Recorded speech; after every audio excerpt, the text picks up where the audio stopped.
With the continued threat posed by North Korea, Seoul's Foreign Minister Yun Byung met with 4 foreign envoys in Seoul Friday to discuss appropriate measures against Pyongyang for its recent provocations. And according to our Kwon Soa, the focal point, to no surprise, was tougher sanctions. North Korea's so-called byeongjin line, its ambitions of developing nuclear weapons and its economy simultaneously, will never succeed. That's the consensus of Seoul's Foreign Minister Yun Byung and ambassadors to South Korea from the U.S., Japan, Australia and the EU as they gathered at Seoul's Foreign Ministry Friday to discuss ways to deal with North Korea's nuclear test last month, as well as its most recent announcement of a satellite launch widely believed to be ruse for a missile test. They vowed the strongest sanctions to date.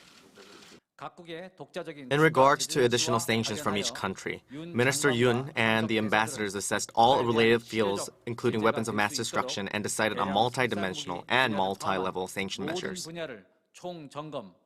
The most powerful measure is known to be the one discussed at the UN Security Council, still waiting to be adopted. After Pyongyang's third nuclear test, China was very cooperative and quick to vote in favor of a new resolution. But it's taking longer this time as Beijing and Washington are struggling to see eye to eye.